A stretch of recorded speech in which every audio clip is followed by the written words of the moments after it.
Nós estamos estabelecendo que lideranças de organizações criminosas armadas devem iniciar o cumprimento da pena em estabelecimentos penais de segurança máxima. É mais rigor do que regime fechado.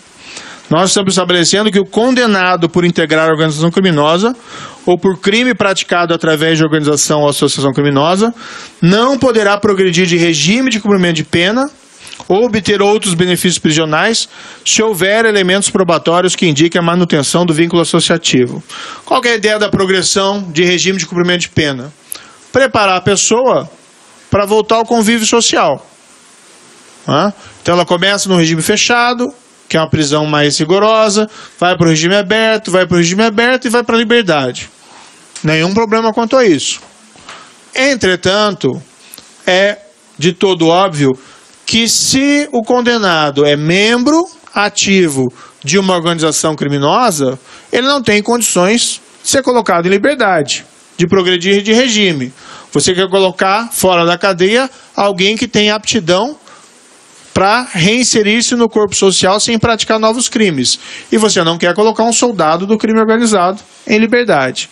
Então se estabelece isso, e na nossa avaliação isso transmite um recado importante para membros de organizações criminosas, de que a escolha em permanecer membro tem o seu ônus, que é a impossibilidade da progressão de regime. Também uma alteração importante, nosso ver, diz respeito ao conceito de organização criminosa. Nós praticamente mantemos a conceituação atual, mas nós nos baseamos em uma construção do Código Penal italiano, artigo 416 bis do Código Penal italiano, que descreve a associação criminal do tipo mafioso, em que eles basicamente, se os senhores e senhoras forem pesquisar o dispositivo, descreve o que é a Cosa Nostra, e nomina especificamente algumas organizações criminosas que se enquadram no dispositivo. No caso italiano, a 'Ndrangheta e a Camorra. E a Cosa Nostra eles têm por implícito pela descrição no tipo penal. O que nós quisemos fazer é, bem, nós temos as nossas organizações criminosas, algumas conhecidas nominalmente, vamos então deixar claro na lei, como se diz lá, crystal clear, que essas organizações são organizações criminosas, também com o objetivo de um efeito preventivo. Então, considera-se organização criminosa, etc, etc, etc, organizações que se valham da violência ou da força de intimidação do vínculo associativo para adquirir, de modo direto ou indireto, o controle sobre a atividade criminal ou sobre a atividade econômica, como o 1º Comando da Capital, Comando Vermelho, Família do Norte, 3º Comando Puro, Amigo dos Amigos, milícias ou outras associações como localmente denominadas. O final significa que o rol não é exaustivo, não é possível nominar todas, nós nominamos algumas mais conhecidas e de maior alcance nacional, como o PCC e o Comando Vermelho. Senhores e senhoras vão ouvir críticas de advogados, de juristas, que essa técnica legislativa não é melhor, de nominar as associações. Bem, nós temos um bom álibi, que é o exemplo do artigo 416 bis italiano, no qual essas associações estão nominadas. E nós fazemos a lei buscando efeitos práticos, não para agradar necessariamente professores de processo de direito penal. Houve uma reação por parte de um parente dela, que em legítima defesa acabou matando o agressor. Ele foi processado, ele acabou sendo absolvido porque o juiz entendeu que não havia o excesso, né? Talvez ele decidiu dessa forma porque no fundo havia um excesso, mas ele não tinha uma alternativa legal para deixar de aplicar a pena. Então a legislação apenas estabelece isso, porque de fato, muitas vezes, em situações de legítima defesa, o excesso pode decorrer de uma situação peculiar, como medo, surpresa ou violenta emoção. Nós ainda estamos esclarecendo na legislação algumas situações que caracterizam legítima defesa. Nós não estamos ampliando a legítima defesa, nós apenas estamos deixando claro na legislação que determinadas situações que se verificam no cotidiano caracterizam legítima defesa. Então, agente policial de segurança pública, conflito armado, em risco iminente de conflito armado, previne injusta e iminente agressão a direito seu ou de outrem. Agente policial de segurança pública, previne agressão, risco de agressão, a vítima mantida refém durante a prática de crimes. Eu não vou passar aqui todas as medidas, porque ficaria um pouco cansativo. Peço escusas aos senhores e senhoras. Apenas vou destacar aqui as que me parecem mais relevantes, sem prejuízo de esclarecimentos posteriores. Mudanças no Código Penal para endurecer o cumprimento de penas. Nós não desconhecemos que existe uma situação carcerária difícil no país, que existe superpopulação nos presídios, tá? Mas é necessário endurecer o cumprimento de penas para determinadas espécies de crimes. Não é um endurecimento geral. Nós sabemos que o sistema não comporta endurecimento geral. Mas nós sermos mais rigorosos com crimes mais graves é algo consistente com os anseios da sociedade e não algo inconsistente com os nossos compromissos com o Estado de Direito, com o Rule of Law ou com a liberdade. Então, o que nós estabelecemos? Que, em caso de condenado que seja reincidente ou havendo elementos probatórios de que ele é um criminoso habitual, reiterado ou profissional, o regime inicial da pena será fechado. Não adianta fazer como se fazia no passado, em simplesmente aumentar o tempo de pena. Tem que saber qual que é o tempo de pena real em regime fechado. Que essa é a prisão de verdade. Regime semiaberto, regime aberto. Não é uma pena, mas não é prisão de verdade. Então tem que controlar isso e aumentar o tempo de regime fechado para a criminalidade mais grave. Aqui, basicamente, o alvo é o criminoso profissional. Certo? Se você é um criminoso profissional, o sistema vai ser mais rigoroso com você. Também estabelecemos que, em caso de crimes contra a administração pública, como peculato, corrupção ativa, corrupção passiva, o regime inicial, como regra, deve ser fechado. Os anseios da população por uma maior reprimenda contra a corrupção. Colocamos aqui uma exceção para não ferir o princípio da individualização da pena, que se for de pequeno valor, a vantagem indevida ou a coisa apropriada, ou se todas as circunstâncias do caso forem favoráveis ao agente criminoso, se possa estabelecer de maneira diferente. Então, por exemplo, uma coisa é um diretor da Petrobras que desvia em proveito próprio milhões de dólares. Outra situação é de um guarda de trânsito que recebe lá uma vantagem indevida para deixar de aplicar uma multa. É grave? É grave. Mas não precisa regime fechado no segundo caso. No primeiro caso, precisa. Também estamos estabelecendo regime inicial fechado. Tá? Regime inicial fechado para crime de roubo com arma de fogo. Pela legislação atual, eventualmente isso não é imposto. A pena fica abaixo do montante necessário para o regime fechado. Nós estamos estabelecendo isso como regra. O maior pânico do cidadão brasileiro é ser vítima de um roubo, e que o pior, de um roubo muitas vezes seguido de morte, nas ruas. Precisa ser mais rigoroso com esse tipo de crime. A população quer que as ruas fiquem mais seguras, não se resolve tudo pela lei, mas parte se trabalha com a lei também. Se tem que mexer na lei, tem que ser mais rigoroso para esse tipo de crime.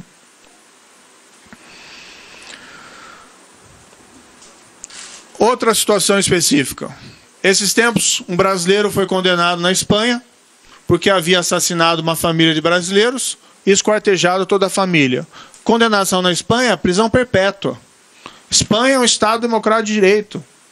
É um país com uma legislação avançada que protege não só os direitos das pessoas, mas como as liberdades. Não é um governo autoritário. Aqui no Brasil, as pessoas muitas vezes se sentem satisfeitas, com razão, porque homicidas qualificados ou pessoas responsáveis por crimes atrozes ficam menos de 10 anos na prisão. Tem que endurecer em relação a esse tipo de criminalidade. O que nós estamos estabelecendo é que, em caso de crime hediondo, com resultado morte, só há progressão da pena com 3/5 de cumprimento dela. Tá? Como eu disse, não adianta jogar a pena de 30 para 50 anos quando o percentual de pena de regime fechado é pequeno. Tem que aumentar o percentual necessário em regime fechado. Isso não é autoritarismo, isso não é fascismo, isso é rule of law. Temos que ser mais rigorosos com a criminalidade grave. É inaceitável que pessoas que cometem crimes hediondos com resultado morte apenas cumpram uma parte ínfima de suas penas e logo retornem ao convívio social como se nada tivesse acontecido.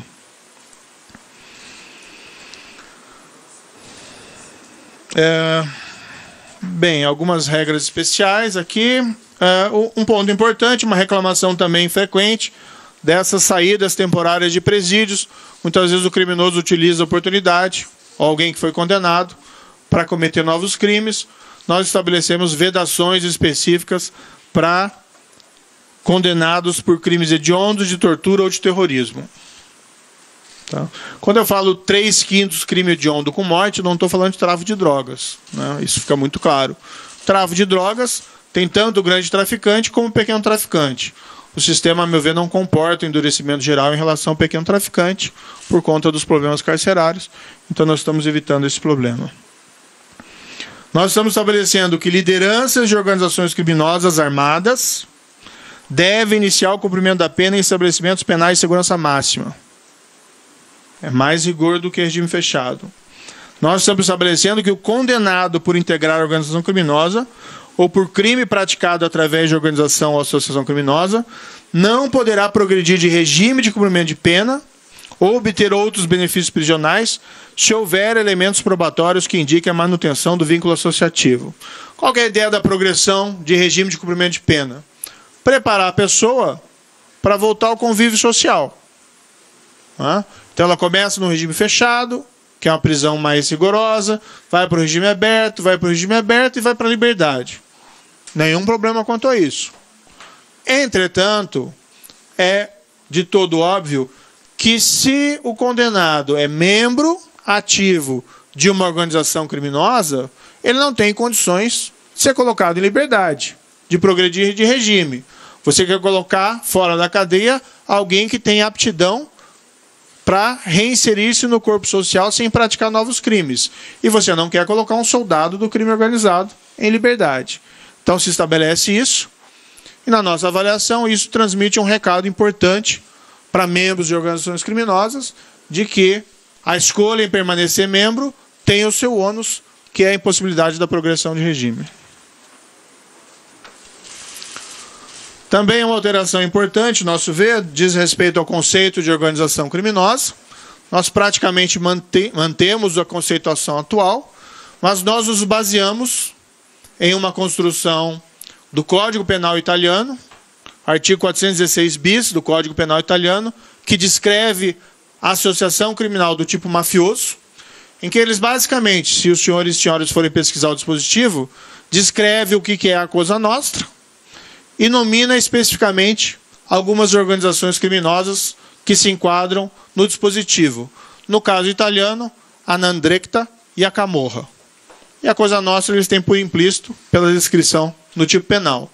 O que nós quisemos fazer é, bem, nós temos as nossas organizações criminosas, algumas conhecidas nominalmente, vamos então deixar claro na lei, como se diz lá, crystal clear, que essas organizações são organizações criminosas, também com o objetivo de um efeito preventivo. Então, considera-se organização criminosa, etc, etc, etc, organizações que se valham da violência ou da força de intimidação do vínculo associativo para adquirir, de modo direto ou indireto, o controle sobre a atividade criminal ou sobre a atividade econômica, como o 1º Comando da Capital, Comando Vermelho, Família do Norte, 3º Comando Puro, Amigo dos Amigos, milícias ou outras associações como localmente denominadas. O final significa que o rol não é exaustivo. Tá? Não é possível nominar todas. Nós nominamos algumas mais conhecidas e de maior alcance nacional, como o PCC e o Comando Vermelho. Senhores e senhoras vão ouvir críticas de advogados, de juristas, que essa técnica legislativa não é melhor, de nominar as associações. Bem, nós temos um bom álibi, que é o exemplo do artigo 416 bis italiano, no qual essas associações estão nominadas. E nós fazemos a lei buscando efeitos práticos, não para agradar necessariamente professores de processo de direito penal. Né? Com todo respeito a eles, eu também fui um deles, então é só uma observação de passagem. Isso pode ter um efeito importante, se aprovado, que manda um recado claro que essas organizações estão fora da lei, juntamente com as outras medidas que impõem regime em penitenciária de segurança máxima para lideranças, e igualmente que proíbe progressão para aqueles vinculados a essas organizações. Uma proposta de alteração do Estatuto de Desarmamento. Aqui é a única proposta de incremento de pena do projeto, tá? Que é uma reclamação das autoridades policiais. É preciso tirar pessoas armadas da rua. Tá? Há uma reclamação de que a polícia prende e elas logo são colocadas em liberdade. Em parte porque as penas realmente do Estatuto de Desarmamento são modestas para esse tipo de crime. Então nós estamos prevendo que se a pessoa possuir registros criminais, condenação transitada e julgada ou por segunda instância, se ela estiver com uma arma, ilegalmente, a pena é maior. Tá? A pena é aumentada na metade. O objetivo é tirar pessoas armadas indevidamente da rua. Uma previsão de confisco alargado, que é uma medida prevista, por exemplo, em legislação estrangeira, como no Reino Unido, como em Portugal, para que criminosos profissionais, por crimes de gravidade, nas situações em que seja caracterizada profissionalismo no crime de habitualidade ou vinculação à organização criminosa, possa haver um perdimento geral dos bens dessa pessoa, por uma espécie de constatação de que aquilo é produto de crime. É o chamado confisco alargado. Uma previsão de que, em confisco de obras de arte, isso possa ser destinado a museus, ao invés de ser vendido. Isso é decorrente de uma experiência da Operação Lava Jato, em que foram apreendidas várias obras de arte. E eu acho que é importante que essas obras de arte sequestradas sejam colocadas em museus, para melhorar o acervo artístico dos museus brasileiros. Então, estamos prevendo também isso expressamente. Algumas outras medidas, algumas regras para prevenir prescrição. Vamos colocar claro, o processo penal tem que acabar ou com a absolvição ou com a condenação. Prescrição revela apenas falha do sistema. Não tem porquê nós temos tantas regras generosas sobre prescrição, nós fazemos ali modificações pontuais para evitar esse tipo de problema. Crime de resistência. Qual que é a ideia aqui? Nós ouvimos muito que muitas vezes a autoridade policial faz uma diligência em um local dominado por organização criminosa e numa infeliz troca de tiroteio acaba havendo uma vítima, um terceiro inocente ou eventualmente um policial. Claro que tem que se evitar esses confrontos armados ao máximo, porque é um risco de dano colateral grande ao policial, ao terceiro e, de certa maneira, ao próprio criminoso. Ele tem que ser preso e não ser morto. Mas, enfim, muitas vezes quando acontece o resultado morte do policial ou de um terceiro, isso vai ao tribunal do júri. E há um manifesto receio de jurados de condenarem pessoas que trocaram tiros com autoridades policiais, muitas vezes também vinculados a organizações criminosas. Então a ideia foi, utilizando o crime de resistência, criar um tipo penal à semelhança do crime de latrocínio, para que isso possa ser julgado fora do tribunal do júri. Tá? Não expor o júri a riscos de retaliação por parte de organizações criminosas ou criminosos perigosos, deixar essa tarefa ao juiz profissional. Soluções consensuais para o Código de Processo Penal. Em alguns países de língua anglo-saxã, Estados Unidos é um exemplo, 95% dos processos acabam com uma espécie de negociação, o chamado plea bargain. Isso não se confunde com colaboração. Acordo de colaboração, nós já temos na 12.850, foi amplamente utilizado na Lava Jato, é um criminoso que resolve trair os seus pares, colaborar, entregando crimes de terceiros, além do dele mesmo, e por isso ele recebe benefícios. No plea bargain, ele confessa, ele admite e negocia a pena. São duas proposições, uma delas de alteração do 28A, do Código de Processo Penal, para crimes menos graves, com penas até 4 anos, que normalmente são sujeitas aí à prestação de serviço, há uma possibilidade de sequer oferecer a acusação criminal pelo Ministério Público e se estabelecem ali algumas condições. Vamos dizer aqui que é uma proposta boa e, na verdade, isso foi uma sugestão do ministro Alexandre de Moraes. Tá? Ele apresentou também numa comissão de juristas um projeto e tem essa proposição específica. Com a licença dele, nós plagiamos, né? Com a licença dele, com a autorização dele, nós plagiamos essa proposta por reputá-la realmente extremamente interessante, né? Então, essa é a proposta do 28A. Há algumas alterações pontuais apenas em relação à proposta originária. E o 395A, que seria o plea bargain propriamente dito, que após a formulação de uma acusação, pode o Ministério Público, acusado, assistido por seu defensor, negociar a pena. O que precisa? Confissão circunstanciada, uma proposta de aplicação da pena. A ideia aqui é diminuir, né, os custos do processo judicial, a velocidade de tramitação do processo, para que naqueles casos nos quais haja confissão circunstanciada, se possa resolver o caso sem o julgamento custoso. Tá? Chama atenção aqui, parágrafo 7º, o juiz não homologará o acordo se a proposta de penas formulada pelas partes for manifestamente ilegal ou manifestamente desproporcional à infração. Então, o juiz permanece com o controle final. Ou se as provas existentes no processo forem manifestamente insuficientes para uma condenação criminal. Aqui ele também tem a possibilidade de prevenir a condenação de um inocente, alguém que eventualmente aceite fazer o acordo por receio de receber uma pena maior. Vejam que aqui pode ser negociada até pena privativa de liberdade, né, diferentemente da previsão do artigo 28A. Então, se estabelece um controle do juiz. Há algumas críticas do plea bargain nos países que o adotam, que leva ele, eventualmente, à condenação de inocentes. Mas vejam, em qualquer instituição humana, o risco de erro judiciário é presente. Risco de condenação de inocentes acontece com ou sem plea bargain, não tenho dúvida. Embora nós queremos ter aqui um sistema perfeito, mesmo no sistema brasileiro acontece eventualmente condenação de inocentes. Não é a introdução do plea bargain que muda esse quadro, que eleva esses riscos. E ainda que o que nós fizemos foi prever alguns mecanismos para prevenir esse tipo de situação, dando um controle maior pelo juiz nesse processo do plea bargain. Também colocamos que o plea bargain não é para servir também como instrumento de impunidade. Então, no caso do acusado de reincidente, ou houver elementos que ele é um criminoso profissional, habitual, o acordo tem que prever parcela do cumprimento de pena em regime fechado.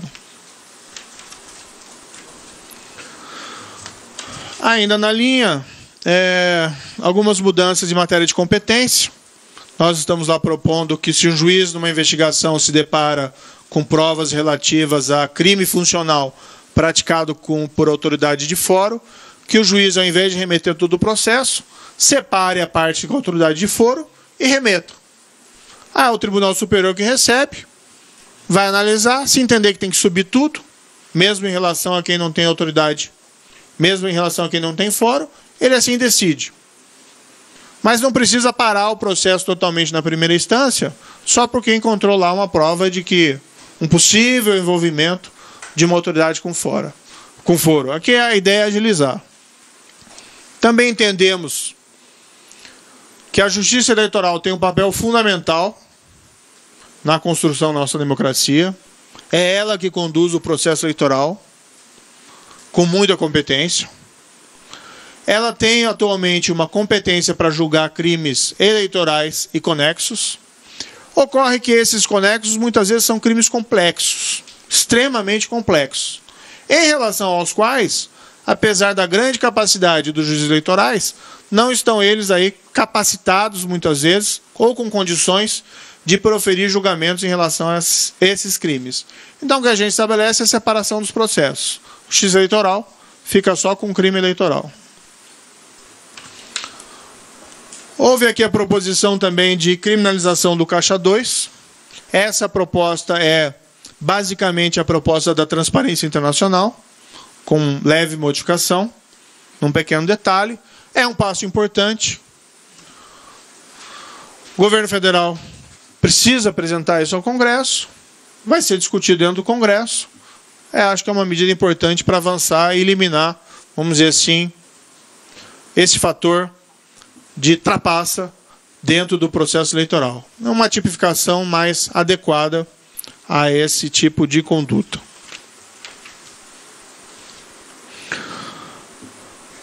Videoconferência. A legislação atual trata a videoconferência como uma exceção. Em casos muito específicos, ela é possível ser realizada a videoconferência com o acusado preso. Ocorre que informações que nós temos dizem, são no sentido de que os estados e o Distrito Federal têm tido gastos milionários com deslocamento de presos, escoltas para essas audiências. O Estado de São Paulo, e aqui eu posso estar equivocado especificamente na cifra, aparentemente gastou mais de 40 milhões de reais só em 2018 com deslocamento de presos para audiências. Então, o que nós fazemos é alterar a lei ligeiramente para ampliar as possibilidades de videoconferência com acusados presos. Tá? Quem já fez videoconferência sabe que é irreal a ideia de que ela fere os direitos do preso. O próprio risco, o receio de algum problema dentro do presídio é minorado pela possibilidade do advogado estar dentro do presídio. E mesmo assim, o juiz acompanha toda a videoconferência em vídeo e tem plenas condições de verificar qualquer situação anormal na realização daquele ato. Essa, inclusive, foi uma sugestão dos governos estaduais, que nós incorporamos no projeto. Uma proposta de alteração importante: dificultar a soltura de criminosos habituais. A população muitas vezes não entende, porque uma pessoa é presa, pessoa suspeita de ter praticado os crimes graves, a pessoa tem indicativos de ser uma pessoa até perigosa para a sociedade, e ela é colocada imediatamente em liberdade. Nós estamos fazendo uma proposição de alteração do artigo 310 para que, se o juiz, após uma prisão em flagrante, uma audiência de custódia, ele tiver elementos que apontem que o agente é reincidente, ou que ele está envolvido na prática habitual, reiterada ou profissional de infrações penais, ou que ele integra a organização criminosa, o juiz deve denegar a liberdade provisória. É importante retirar pessoas suspeitas da prática de crimes graves, principalmente pessoas com indicações de serem membros de organizações criminosas, ou pessoas presas em circunstâncias que apontem criminalidade profissional habitual de circulação. Essa também é uma das proposições do projeto. Há previsões de alterações de medidas no regramento dos presídios federais. A ideia aqui é ter um controle maior sobre as comunicações de lideranças criminosas com o mundo externo. Tá? Detalhes também de alteração do tempo de permanência nos presídios federais. Hoje a legislação prevê 1 ano, renovável por iguais períodos. Nós estamos propondo até 3 anos, também renovável por igual período, para diminuir essas situações de exposição daqueles que requerem, aqueles que decidem sobre essa prorrogação, às situações de risco. Estamos propondo também que os estados do Distrito Federal possam construir ou instituir presídios de segurança máxima, aplicando-se a esses estabelecimentos as mesmas regras dos presídios federais. Claro que aqui com as devidas adaptações. Essa também é uma reclamação importante. Banco Nacional de Perfis Genéticos. Nós temos que pensar no futuro e não só resolver problemas do passado. É um instrumento muito importante para a resolução de crimes. A taxa de resolução de crimes no Brasil, especialmente de crimes violentos, como homicídio, é muito baixa. Aquilo que nós vemos dos filmes, da prova do DNA, é um instrumento de investigação muito importante. O criminoso comete um crime, se o local do crime for adequadamente preservado, se conseguem colher vestígios corporais, analisa essa prova do DNA e faz o cruzamento com o banco de dados de perfil genético. O que é esse banco? Hoje a lei estabelece que todo condenado por crime violento tem extraído o perfil genético. Basicamente é uma moderna impressão digital do perfil genético dele. Isso não pode ser utilizado para pesquisa do gene criminoso, mas é sim uma impressão digital. Se cruza, se houver uma conferência positiva, se tem uma prova muito significativa de que aquela pessoa é o autor do crime. Países como os Estados Unidos têm 13 milhões de perfis genéticos armazenados. Reino Unido, cerca de 6 milhões.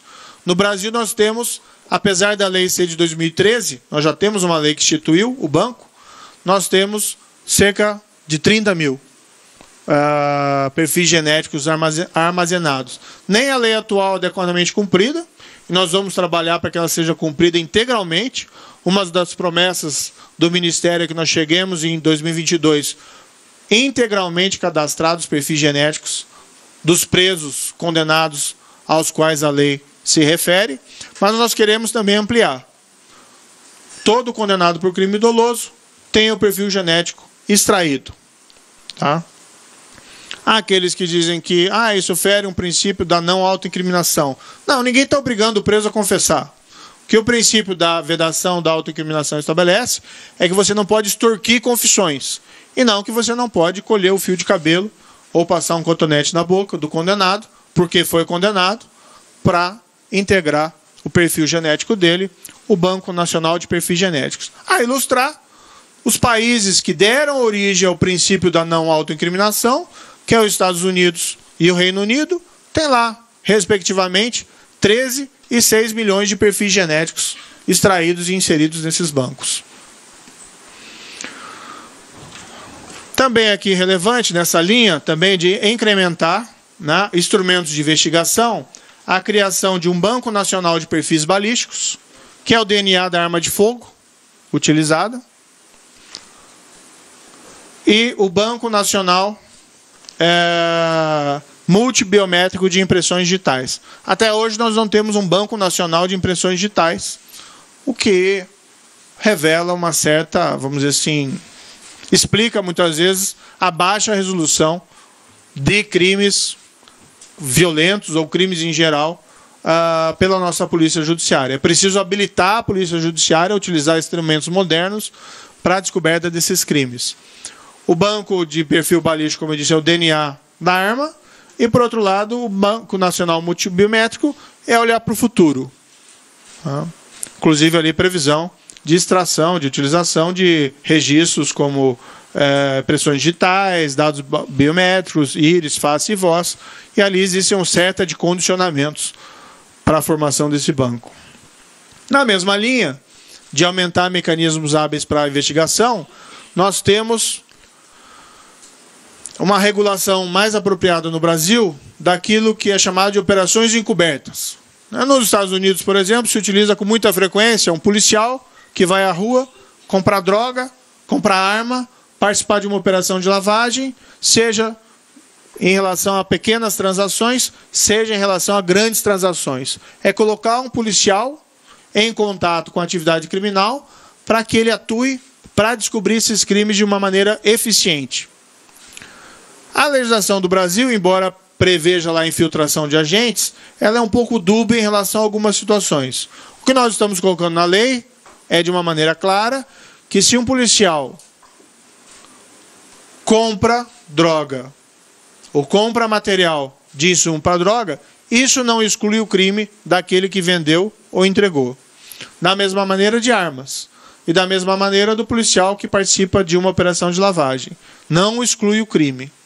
Vocês, senhores e senhoras, vão ouvir, às vezes, algumas afirmações de que isso viola uma súmula antiga do Supremo Tribunal Federal, que fala de flagrante preparado e flagrante esperado.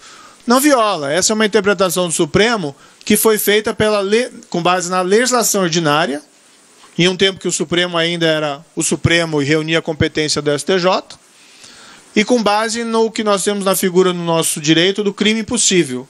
Mas isso é legislação ordinária. É só mudar a legislação ordinária para superar o problema. E veja, aqui é um agente policial disfarçado que age para revelar um crime, não para provocar um crime. Ainda assim, nós colocamos na legislação uma cautela para prevenir aquilo que se fala no exterior de uma armadilha para o inocente, para evitar o que chama lá, por exemplo, nos Estados Unidos, do entrapment. Então, é crime desde que hajam elementos probatórios razoáveis de conduta criminal pré-existente daquele que participa da transação. Está melhor detalhado ali no dispositivo. A previsão de possibilidade de criação de equipes conjuntas de investigação pelo Ministério Público Federal, Polícia Federal, com as suas congêneres estrangeiras. Isso potencializa a cooperação jurídica internacional. É extremamente importante. Uma regulação mais detalhada da escuta ambiental. A escuta ambiental já é feita no Brasil. Teve um caso muito interessante em Curitiba, em que a Polícia Federal, com a autorização judicial, colocou um dispositivo de escuta num carro, que era utilizado por um grande líder de tráfico de drogas, e a captação ambiental daquelas conversas, o indivíduo era o chamado Éder Conde, pode ser resgatado a história desse caso, com as escutas ali realizadas, se produziu uma prova categórica de que aquele indivíduo estava envolvido em grandes carregamentos de drogas, e ele foi condenado por conta disso. O Supremo já decidiu que é constitucional, questão de ordem no inquérito 4242, posso estar enganado aqui com o número, mas enfim, acho que é 2424, mas tudo bem.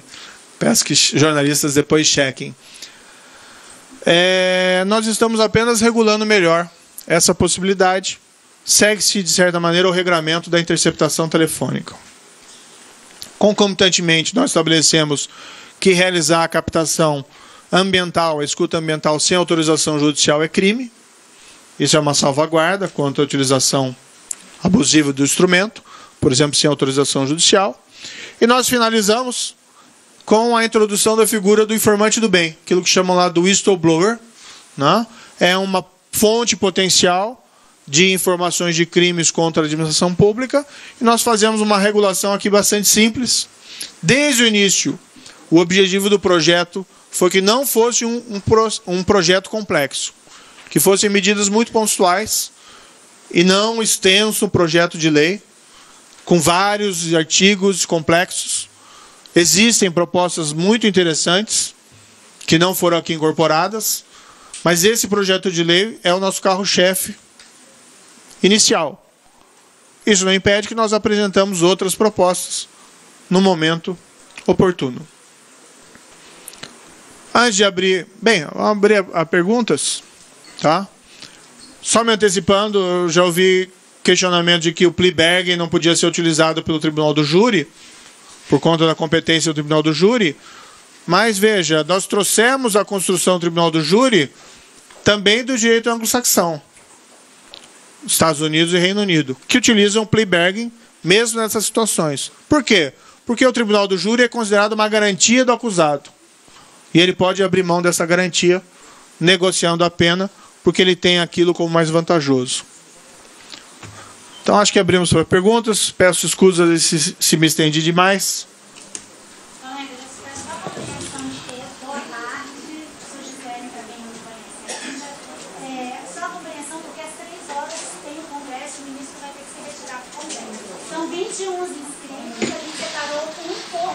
A gente está começando com a Rádio Gaúcha. Ministro, boa tarde. Os governadores saíram daqui elogiando as medidas de endurecimento, mas preocupados com o número de vagas em presídios. O senhor citou que só os crimes graves prevêem um endurecimento, mas muitos pequenos traficantes, pequenos criminosos se alinham a facções e logo não teriam progressão de regime, e isso acabaria aumentando bastante a demanda de vagas. O que o governo federal vai fazer para apoiar os estados na construção de presídios ou no encaminhamento de recursos? E um segundo ponto, sobre a criminalização do Caixa 2, o senhor acredita que a mudança vai valer de forma retroativa quem já cometeu e até admitiu ter cometido esse crime? Não, veja, foi muito oportuna a conversa com os governadores, porque assim, vamos admitir a real situação. É um problema geral, não só do Estado, mas da sociedade, da população. E os estados são aqueles na linha de frente, muitas vezes, nessas questões de segurança pública. Então, conversar com eles é uma abertura para o diálogo. Fico feliz que eles tenham gostado, os comentários normalmente foram positivos, e nós precisamos do apoio deles realmente para a aprovação desse projeto. Podem ser discutidas sugestões como eles fizeram, e nós incorporaremos algumas sugestões. Talvez todas, vamos analisá-las. A questão do projeto é muito clara, endurece em relação à criminalidade mais grave, e não endurece em geral. Agora, um pequeno traficante que é membro de organização criminosa já não parece ser um pequeno traficante, já parece ser algo diferente. Tá? Então, assim, o recado da nova legislação que está sendo propondo é claro: se integrar a organização criminosa, não progride de regime. Certo? Também tem essa expectativa, não é de endurecimento, mas é um efeito dissuasório para que essas pessoas integrem organizações criminosas. Então, o objetivo pretendido é esse. A questão dos presídios é algo que está sendo tratado paralelamente. Existem realmente pontos de estrangulamento na construção dos presídios, na transferência desses recursos, e nós estamos estudando isso em paralelo a esse projeto de lei. Precisa ter, na situação concreta, maiores investimentos na área penitenciária. Algumas análises no sentido de que a União transferiu um grande volume de recursos para os estados dos últimos anos e boa parte deles não foram executados. Seja por problema nos estados, seja por problema na União, isso tem que ser identificado e minorado. Mas se está trabalhando nisso.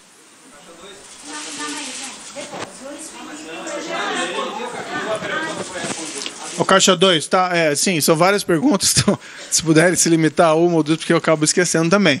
A questão do Caixa 2, a proposta não revoga o tipo atual que prevê a conduta do Caixa 2, que é o artigo 350 do Código Eleitoral, que trata como se fosse uma falsidade ideológica.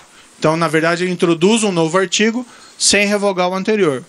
Então, quem cometeu o Caixa 2 no passado continua enquadrado no artigo 350 e não nessa proposta. Evidentemente, a proposta, por proibição constitucional, se aprovada, não retroage. Aí é uma proibição constitucional da irretroatividade da lei penal.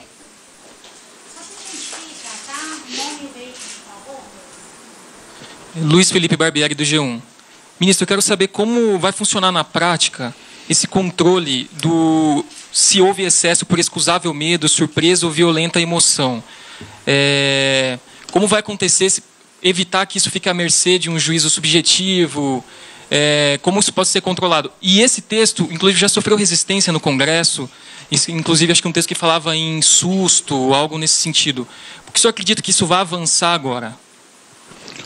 Olha, são situações muito fáceis de serem explicadas. Alguém que, eventualmente, tem que se defender numa situação de legítima defesa, por um momento de tensão, acaba cometendo algum excesso. Isso dá ao juiz a possibilidade de reduzir a pena ou deixar de aplicá-la. Ele vai avaliar a situação concreta. Veja, isso já acontece na prática. Só que o que os juízes, em geral, fazem é não reconhecer o excesso, porque a legislação não dá alternativa. Então é melhor a legislação ter uma solução para essas questões, que seja legal, o juiz vai resolver. A questão, quem vai decidir? Quem vai decidir é o juiz. Né? Os juízes trabalham sempre com conceitos jurídicos indeterminados.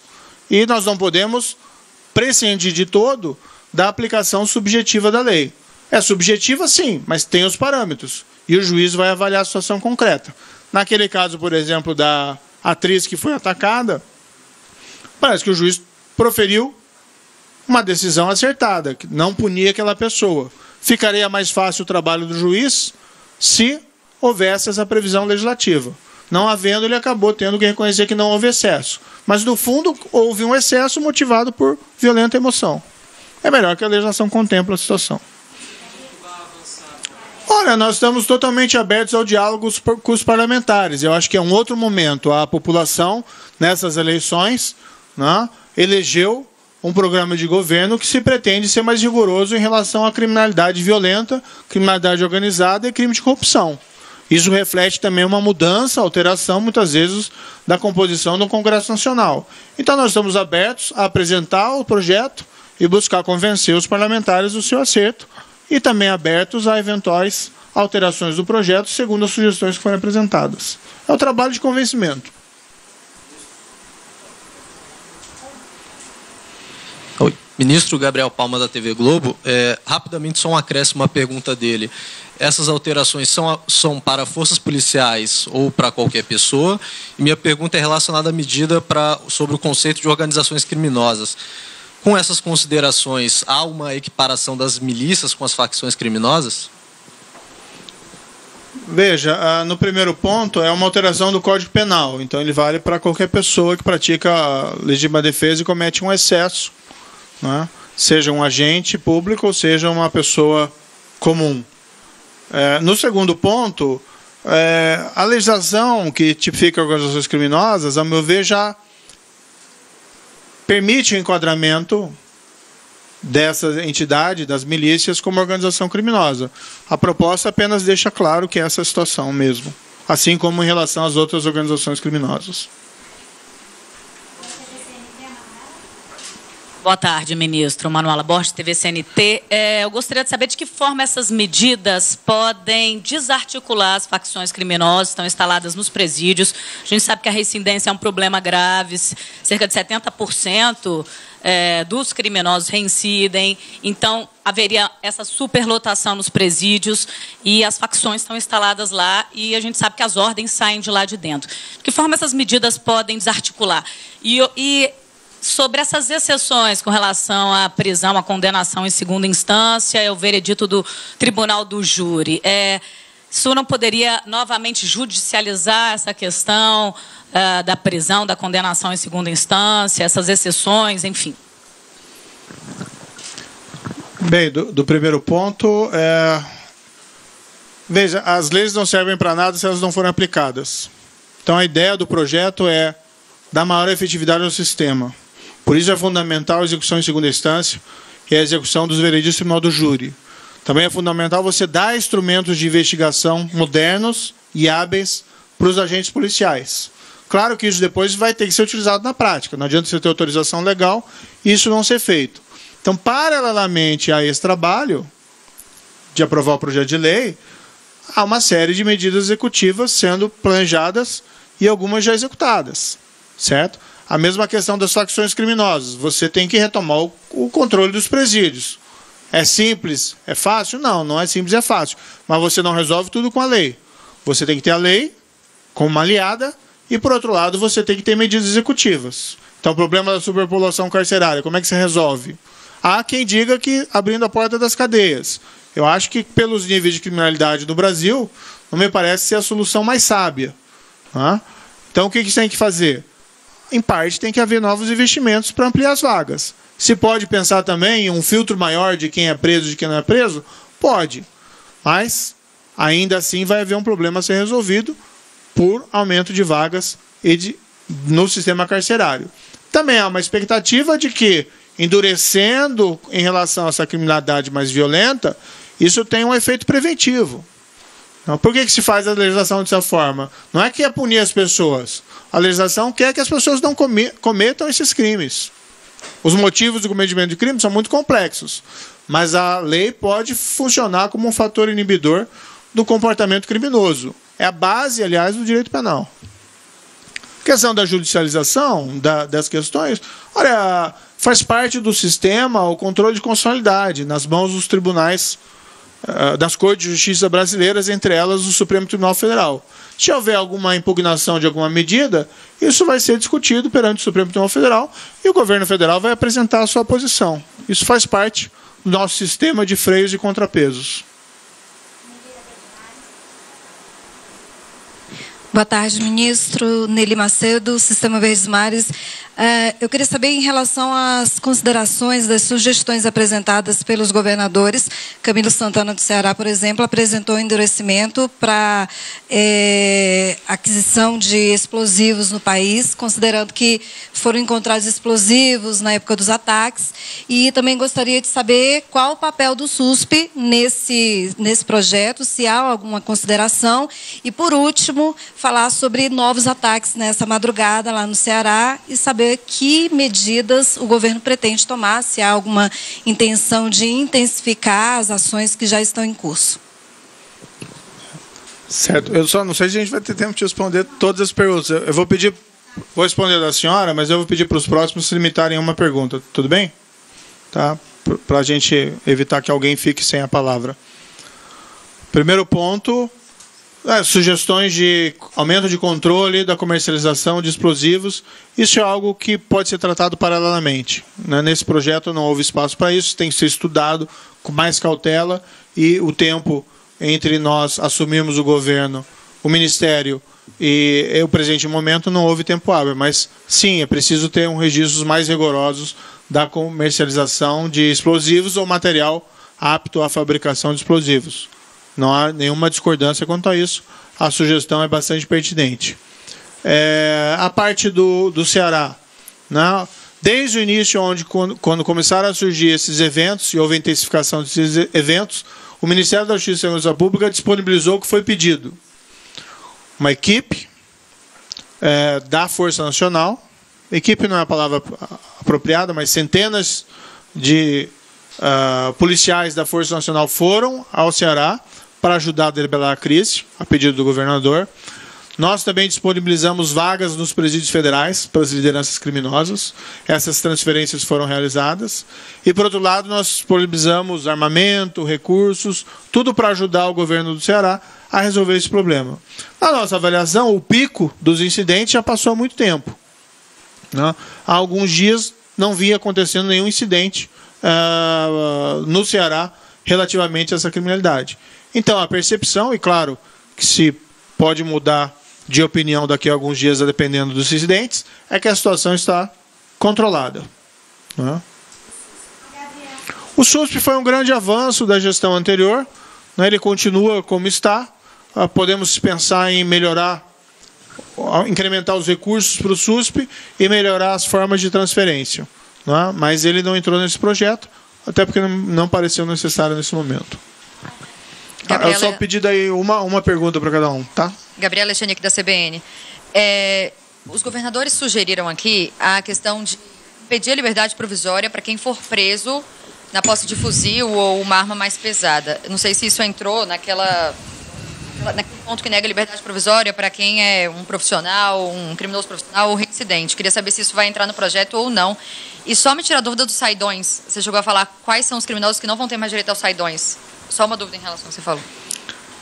Tem que propor uma lei que estabeleça que perguntas só em serviço coletivo só para um jornalista estritamente dizendo. Mas, enfim, a primeiro ponto, houve uma sugestão, houve um fato concreto ocorrido há algumas semanas de que uma pessoa foi presa em flagrante portando um AR-15, uma metralhadora de alto potencial destrutivo, e foi colocado em liberdade numa audiência de custódia. A proposta do projeto visa evitar esse tipo de situação. Então, se ao realizar a audiência de custódia, após uma prisão em flagrante, houver uma percepção de que o indivíduo é um criminoso profissional, habitual, ou reincidente, ou que integra a organização criminosa, não pode ser colocado em liberdade, porque é um indivíduo de fato perigoso, não é? Não faço nenhuma crítica àquele caso específico, que não conheço detalhes, mas é um ilustrativo de situações que talvez devessem ser evitadas. Ouvimos a sugestão, vamos considerar, eventualmente fazer um adendo, né, de alguém preso em flagrante na posse de armamento pesado ou de uso restrito, mas essa é uma questão ainda em avaliação, certo? Aí a outra questão das saídas, né? Isso está no projeto ali, são basicamente criminalidade mais grave, né? Mas está expresso ali que é condenados por crimes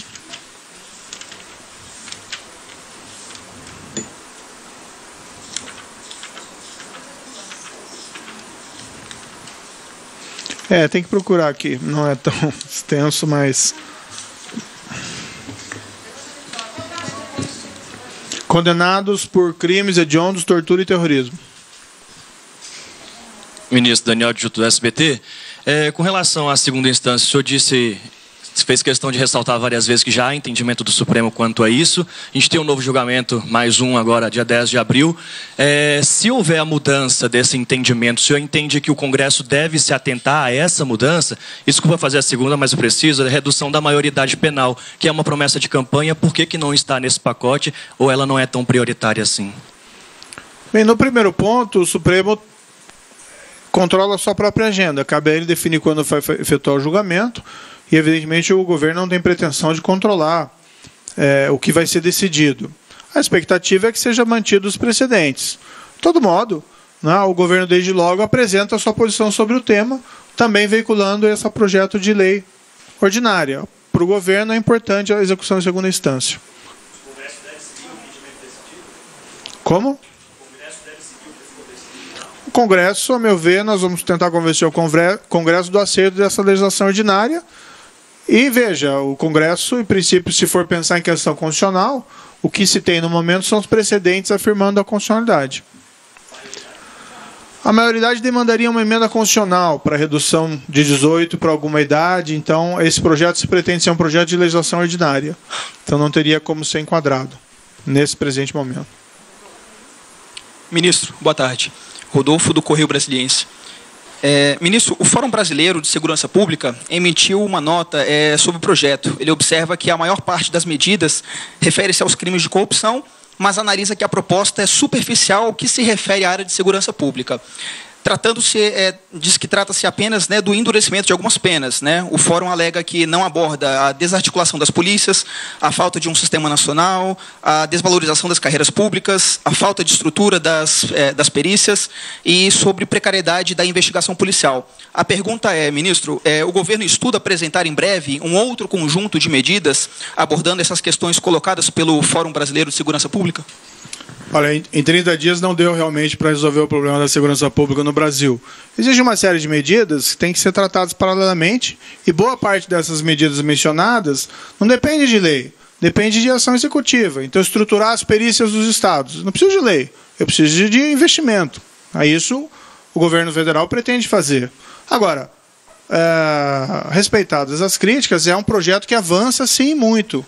Respeitando a promessa que foi feita pelo presidente Bolsonaro durante a sua campanha, de endurecimento em relação à criminalidade organizada, crime violento e corrupção. Veja que nós não vimos nenhum projeto consistente, com todo respeito, nos últimos governos em relação a essas atividades. Houve avanço, sim, vamos reconhecer, a questão própria do SUSP foi importante, um grande mérito do ministro Raul Jungmann, mas no que se refere a uma alteração mais abrangente como essa, abrangente ainda que pontual, não houve. O governo está fazendo diferente, o governo está mostrando o que veio. Nós vamos melhorar. E é um projeto diferente do que houve no passado.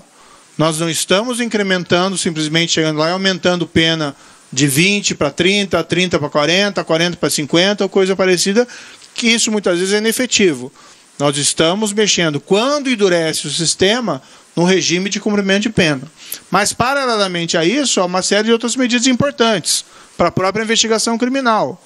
Aumento do banco do perfil genético, criação do Banco Nacional Multibiométrico, a criação do Banco Nacional de Perfis Balísticos. Então, é uma proposta consistente. Claro que vão surgir opiniões várias sobre o projeto, nem todas aí convergentes. Isso faz parte da liberdade de opinião.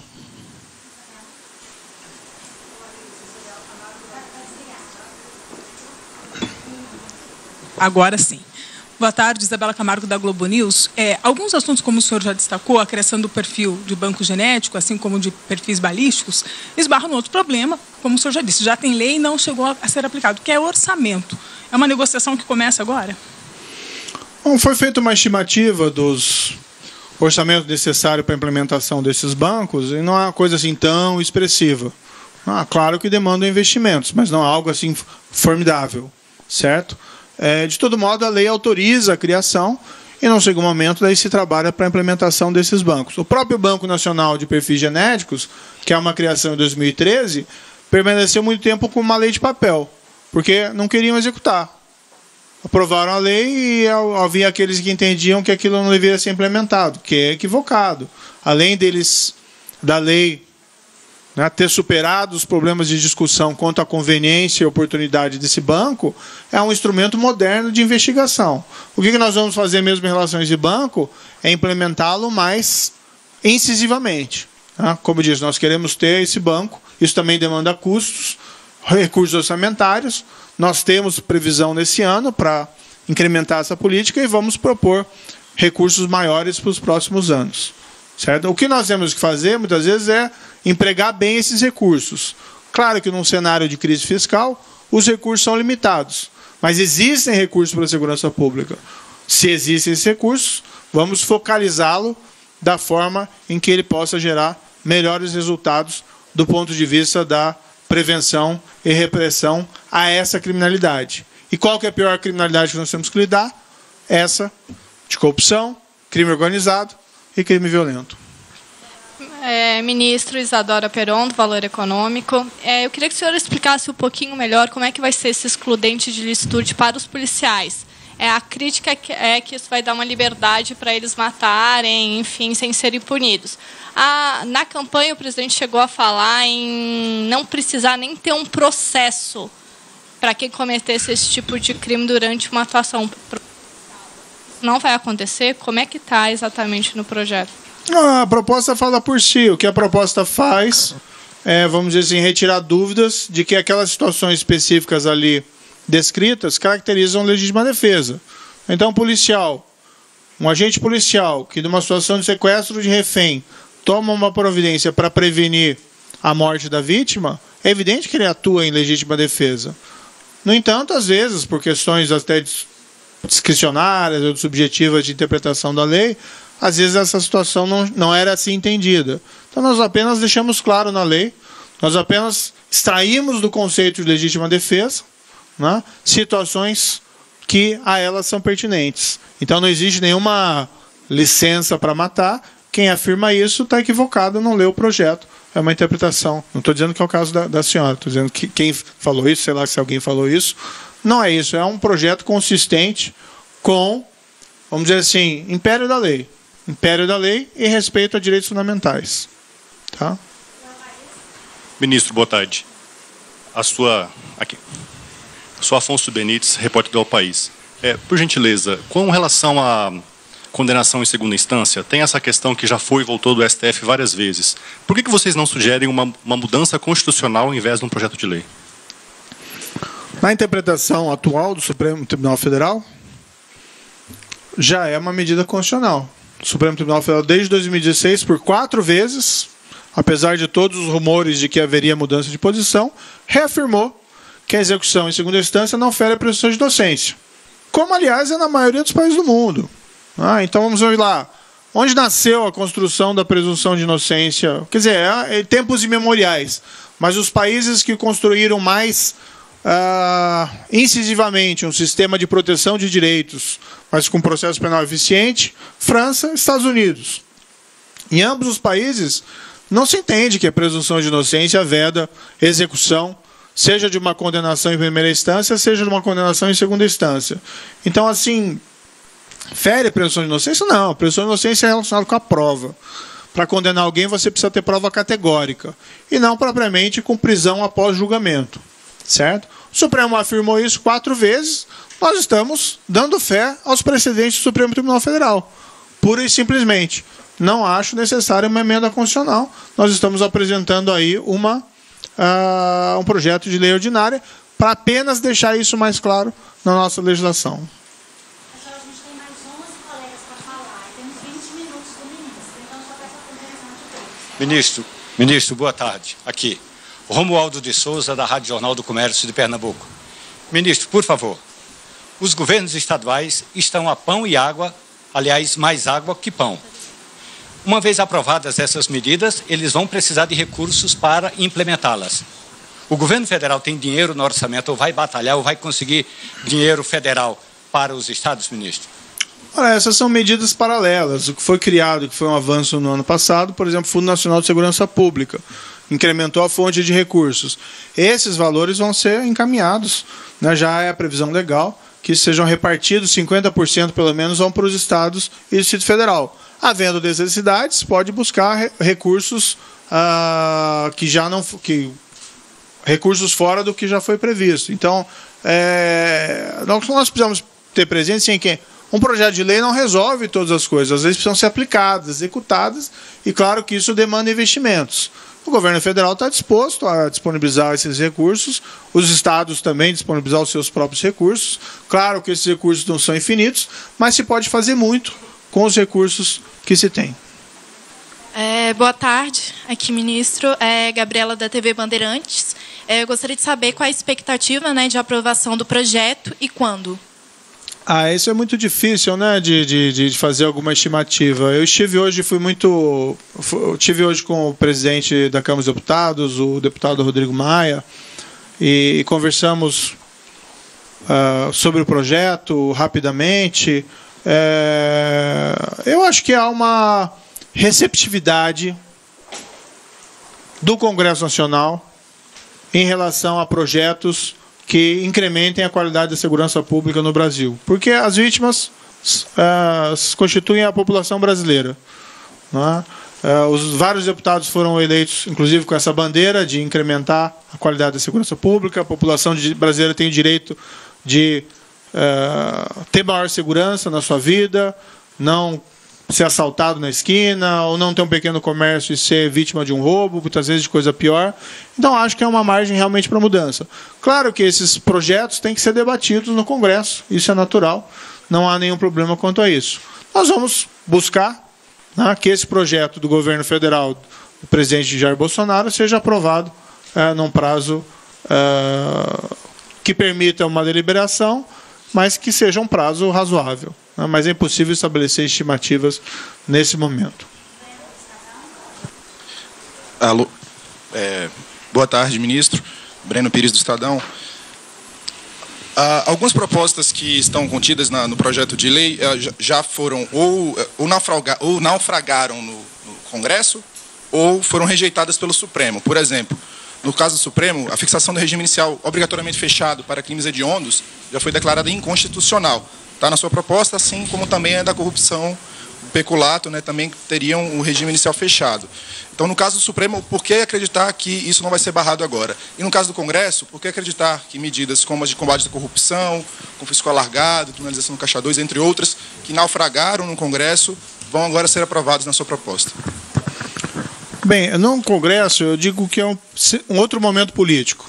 Então, uma abertura maior para propostas relacionadas a essa área de corrupção. Muitas vezes no passado houve também muitos problemas de conflitos e tensões decorrentes do momento circunstancial. Acredito que essas questões foram muito superadas com a eleição do novo governo federal. E o governo federal agora é um parceiro para melhorar essas medidas. Talvez não tenha sido tanto em relação, por exemplo, a medidas contra a corrupção no passado, com todo respeito. Então se pode mudar, é um novo momento político. Quanto ao Supremo, tudo é possível de questionamento e debate. Né? Eu estava no Supremo, quando o Supremo decidiu que o regime inicial fechado para crime de tráfico de droga era inconstitucional. Mas o que ele estava pensando? Ele estava pensando no pequeno traficante. Não está pensando naquele que é responsável para a prática de crimes graves. E veja que se nós formos olhar a proposta, sempre tem uma válvula de escape. O regime inicial fechado, para quem for condenado por corrupção, por exemplo, salvo se de pequeno valor a vantagem indevida ou se as circunstâncias do artigo 59 lhe forem todas favoráveis. Então nós aprendemos também com erros do passado e nós colocamos a redação desses dispositivos para ser consistentes com os entendimentos do Supremo Tribunal Federal.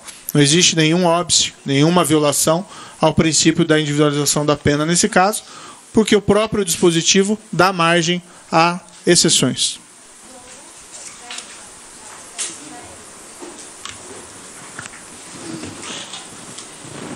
Alô? Alô? Ministro, Jailton do Globo, como vai? Tudo bem. Ministro, nos últimos 20 anos, os governos e o Congresso aumentaram substancialmente as penas para todos esses crimes mais graves, né? A gente está vendo aqui agora que a sua proposta, o pacote, é basicamente um recrudescimento penal, né? Como é que o senhor acha que esse recrudescimento penal que está sendo proposto vai ter impacto na redução do número de homicídios? Há 20 anos atrás, matava-se 40 mil pessoas no Brasil por ano. Depois desse recrudescimento penal, né, a gente hoje está vendo, como o senhor mesmo citou aí no começo da entrevista, mais de 60 mil homicídios por ano. Para mim, essa é a questão central da sua administração. Como é que vai se reduzir o número de homicídios? O senhor acha mesmo que essas mudanças legais vão ter impacto na redução de homicídios? De que forma? O senhor acha que os criminosos que cometem esses crimes bárbaros, eles têm algum sentido de contenção em relação a medidas legais? Senhor Jair, eu discordaria inicialmente, respeitosamente, da afirmação que é apenas recrudescimento penal. Como nós dissemos, Uma medida de todas implica em elevação da pena, que é para, basicamente, porte ilegal de arma por quem tem registros criminais pretéritos. As outras medidas são relativas ao regime. Então, mudança. O que se fez no passado? Muitas vezes se incrementava o tamanho da pena sem que isso tivesse um impacto real por conta da manutenção das regras de regime. Mas, às vezes, mesmo o incremento, o tratamento mais rigoroso, pode ser exitoso. Vamos lembrar a situação que acontecia no início da década de 90, que era relacionada, o final da década de 80, que era relacionada a, vamos dizer, uma epidemia de sequestros para fins de extorsão mediante sequestro no Brasil. Às vezes com morte da vítima, às vezes, graças a Deus, sem a vítima ser assassinada. Houve um incremento da pena e, ao lado disso, houve uma maior ação eficiente da investigação e da polícia, e esse crime foi reduzido em muito. Não que ele não aconteça, ele acontece. Mas aquela epidemia que envolvia essa extorsão mediante sequestro, da época da década de 90, foi resolvida. Então não é assim tão singelo afirmar que isso não significa nada. Ao contrário, isso significa sim. Agora, como eu disse, as leis não servem para nada se não forem aplicadas. Paralelamente, tem que ter uma série de medidas executivas que aumentem a eficiência da repressão e da prevenção desses crimes, né? Agora, não é recrudescimento apenas, nós estamos incrementando os mecanismos de investigação, nós estamos estabelecendo regras mais duras para progressão de regime para alguns crimes, exatamente para tirar o criminoso da rua, por mais tempo. Isso tem sim um impacto na segurança pública. É inegável isso é cientificamente demonstrado e até resultante, vamos dizer, de um juízo simples de bom senso, que se o criminoso é inabilitado a cometer crimes, ou seja, se ele é neutralizado em uma prisão, isso tem um impacto na segurança pública. Ou seja, tira os criminosos de circulação. Ministro. Outra coisa, ministro, é que no pacote não tem nenhuma medida contra a corrupção policial. Ministro, boa tarde. Acho que a corrupção vale para todos, quando se incrementa as regras contra a corrupção. Vale tanto para a corrupção de agente público, e entre os agentes públicos está a corrupção policial. A afirmação está equivocada. Ministro, boa tarde. Aqui, Ricardo Della Coleta, da Folha de São Paulo. O senhor faz o anúncio desse pacote anticrime no mesmo dia em que a Folha mostra que o ministro do Turismo, Marcelo Álvaro, ele utilizou candidatas laranjas e para que elas repassassem dinheiros a contas ligadas ao gabinete do ministro. Levando em conta que o senhor trata de legislação eleitoral nesse pacote e que o senhor menciona esse novo momento político de compromisso do governo contra a corrupção, se o senhor considera as explicações do ministro até agora suficientes, ou se o senhor considera que o ministro deve explicações ou, eventualmente, uma apuração mais detalhada sobre essa denúncia específica. Muito obrigado. Olha, com todo respeito, o tempo de ministros da Justiça que atuavam como advogados de membros do governo federal é coisa do passado. Tá? Não cabe ao ministro da Justiça fazer esse papel de defesa de situações apontadas em relação a membros do governo. O que cabe ao ministro da Justiça, sim, é assegurar que, havendo informações consistentes, que isso seja devidamente apurado pelos órgãos de investigação competentes. E quando fui convidado a assumir essa posição, o presidente disse muito claramente de que ele é intolerante em relação a desvios e os órgãos deveriam ter plena autonomia em realizar essa apuração. E é o que vai acontecer em relação a todos os casos que aparecerem. Particularmente, não sei se essa matéria é totalmente consistente, mas se surgir a necessidade de apuração, será apurada. Ministro, boa tarde. Meu nome é Leandro Prazeres, do UOL. Eu gostaria de lhe perguntar o seguinte: a inclusão de agentes policiais no artigo da legítima defesa e a não necessidade de um conflito para que haja a ação do agente policial não autoriza o chamado abate de suspeitos? Não, ele na verdade estabelece ali um conflito, uma situação de conflito armado, um risco iminente de conflito armado, né? Então acho que o policial não precisa esperar levar um tiro para ele poder tomar alguma espécie de reação. O que não significa que se está autorizando que se cometa homicídios indiscriminadamente. Veja que, eu já falei isso mais de uma vez, o conflito armado entre policial e criminosos não é uma estratégia de segurança pública. Uma estratégia de segurança pública recomendável e nem uma estratégia perseguida por esse ministério. O conflito armado pode acontecer em determinadas situações e as situações que ocorrerem tem que ter alguma previsão legal, um abrigo jurídico e um policial que eventualmente se vê premido a tomar uma atitude para não ser vítima de um crime. Oi, Juliana, aqui do Jornal à Tarde, da Rádio Brasil Central. Os governadores saíram perguntando muito sobre a questão do fundo penitenciário. Eles queriam desburocratizar esse acesso. Se o senhor pretende colocar isso para facilitar, inclusive, a tramitação no Congresso Nacional, e se o senhor quer aprovar isso antes da reforma da Previdência, por exemplo, e se pode fatiar isso para facilitar a aprovação?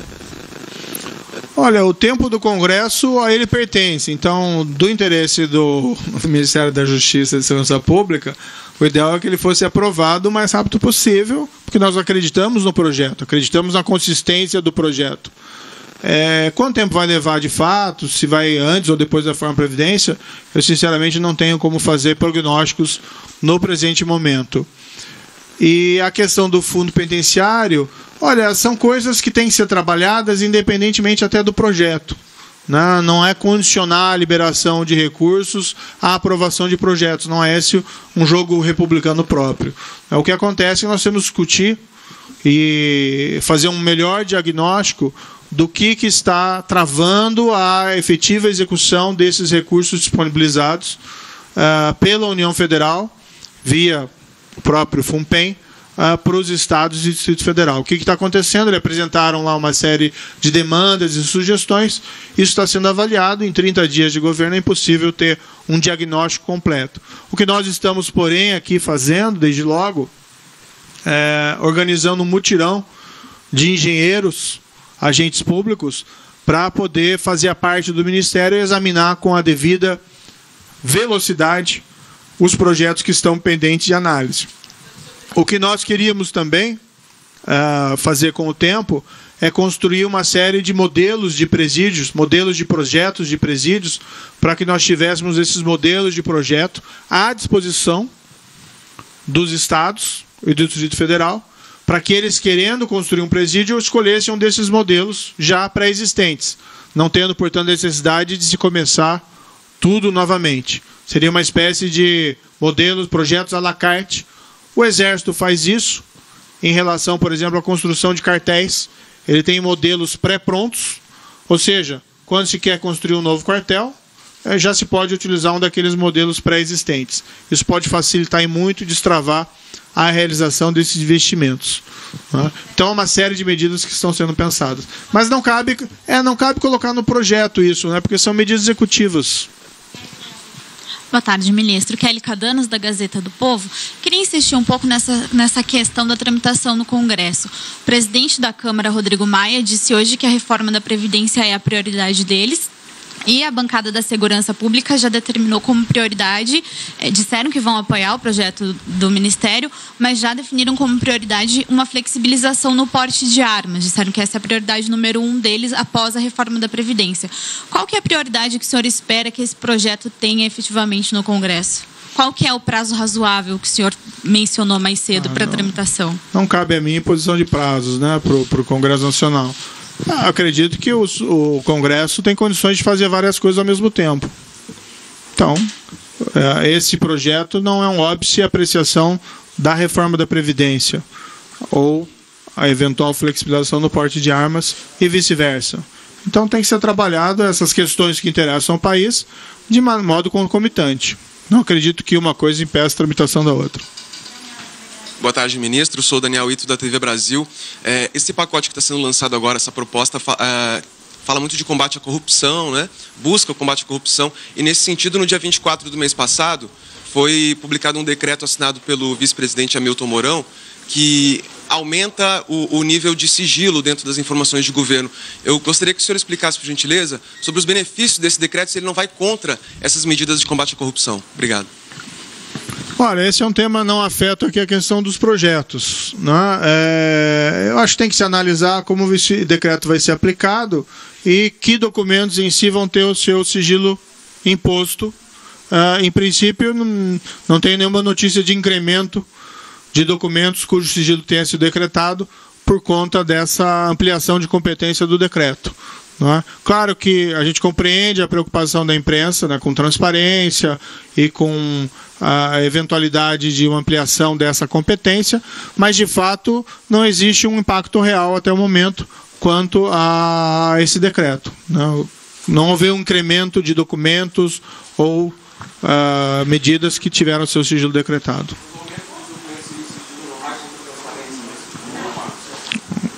Aí acho que já respondi, né? Ministro, tudo bem? Boa tarde. Renan Ramalho, do Antagonista. O senhor acha que a vitória do Davi Alcolumbre e a derrota do Renan Calheiros facilita a aprovação desse projeto no Senado? Olha, o governo federal pretende apresentar esse projeto no momento oportuno, quando do restabelecimento do senhor presidente Jair Bolsonaro. Esse é um projeto do governo federal e acho que é importante que ele seja apresentado somente nesse momento, e o governo federal pretende convencer os parlamentares com diálogo e demonstração do projeto, e abertura para críticas, sugestões e diálogo. Então, assim, não cabe, acho que, ao governo federal ficar escolhendo os interlocutores em relação com os quais ele vai trabalhar dentro do Congresso, seja da Câmara ou seja do Senado. E essa parte da articulação política fica realmente a cargo lá da Casa Civil, principalmente, ou das assessorias legislativas. Eu vou trabalhar um pouquinho mais, quero ir ao Congresso para conversar e convencer os parlamentares, também me disponho aqui a recebê-los, as portas estão abertas, né? Mas não pretendo ficar escolhendo interlocutores. Né? Em princípio, o presidente indicado tem um discurso mais convergente com as pautas do governo. Isso.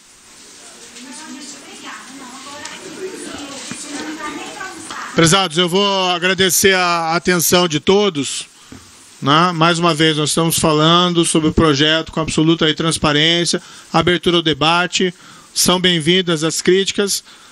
Espero que elas não sejam pesadas, mas vamos manter esse diálogo com a imprensa naturalmente. Muito obrigado. Eu realmente tenho que encerrar porque eu pretendo ainda prestigiar lá a abertura do ano legislativo.